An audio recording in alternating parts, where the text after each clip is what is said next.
We're back here at Smith's Ballpark in Salt Lake City, Utah, as the Isotopes continue their series against the Salt Lake Bees. And as the Bank of the West on Deck show continues, we're joined now by Tim Salmon, voted into the Pacific Coast League Hall of Fame, the induction ceremony here at Smith's Ballpark. And so, Tim, whenever you get any type of Hall of Fame honor, what comes to your mind? Well, it's Hall of Fame. I mean, it's a very special honor. I mean, I didn't realize there's a PCL Hall of Fame, but the fact that there is, and when I was informed of the great history and tradition of the PCL and, you know, the players of the past that are part of it, I was like, wow, okay, that's pretty special.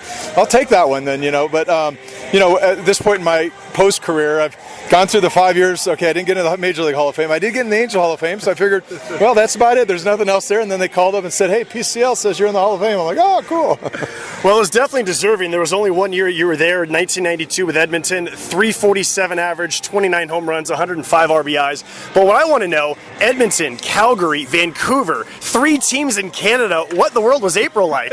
Well, what was June like? It snowed in June. Yeah, I can remember getting off the plane at Edmonton opening day, and there was snow everywhere, and we're thinking, where am I at? You know, I mean, am I in Alaska? I mean, what's going on here?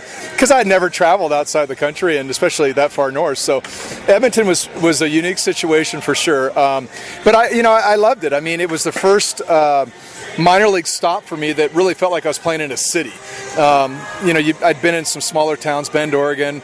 You know, Palm Springs, you know, was kind of a ghost town in the summer, and then of course Midland, Texas, which is a small Texas town. So Edmonton, you know, we stayed in a high rise and we played downtown, and you know, the Oilers were their hockey team, so they embraced us like we were their major league team, and it was really a special deal. And I really had a fantastic summer, both on the field and off the field.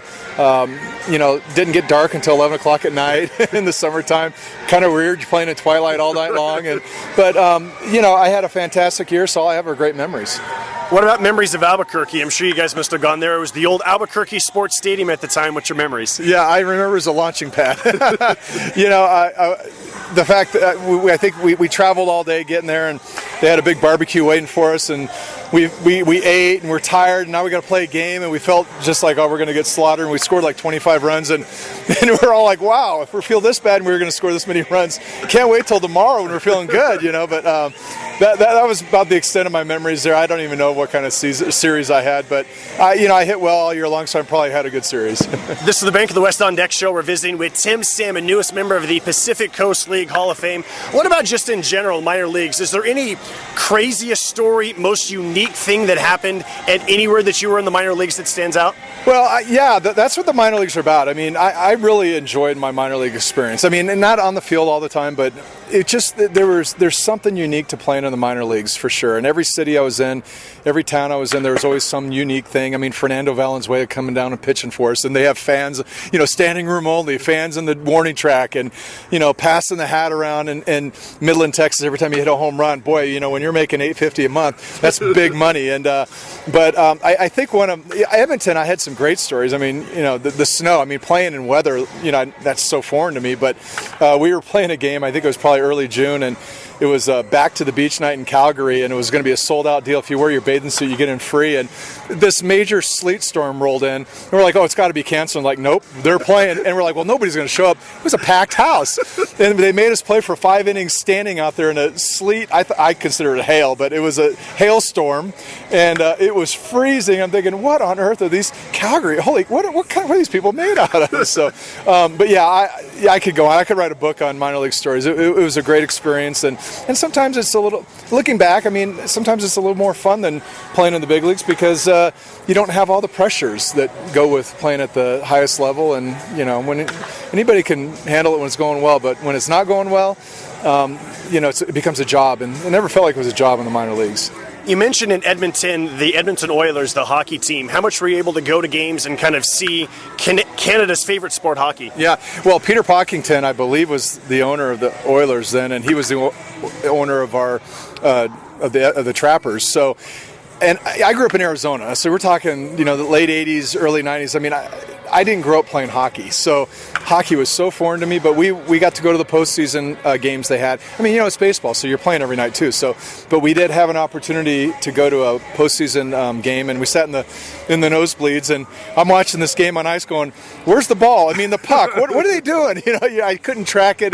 That puck was so small from the upper decks, but it was still cool though, because you felt like you're in this big city that was really getting excited about, the NHL and the hockey, the whole deal. And so, like I said earlier, it felt like it was the first time I was playing in a major city. This is the Bank of the West on Deck show. We're visiting with Tim Salmon, newest member of the Pacific Coast League Hall of Fame. So these days, retirement. What did you think retirement was going to be like? What do you stay doing to stay busy?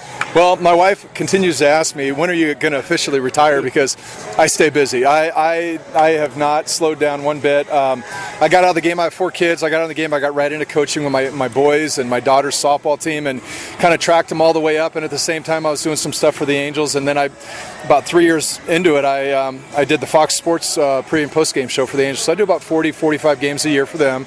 And I just pick my schedule and mix and match it with my baseball calendar, with my kids. And the last 3 years, I got involved with the high school program as my kids got into high school. And 3 years ago, I actually took over the baseball program. So I am the head baseball coach at my kids' high school. And that's a mixed bag of blessings there, let me tell you. But it's great. I do have an affinity for coaching and teaching and sharing my knowledge of the game to the next generation. It's been a lot of fun and a lot of work. But at the same time, I'm doing the TV stuff as well. And I think that's the long-term gig for me when my kids are out of school here in a few years. And we'll probably end up, pursuing that a little bit more full-time. All right, Tim. Great meeting you. Thanks so much for the great memories. Congratulations. Hey, thank you very much. Really appreciate it. There's still more to get to here on the Bank of the West on Deck show. When we come back, we'll look around the Rockies organization. Roots of the Rockies is coming up next. This is Isotopes Baseball on 610, the sports animal.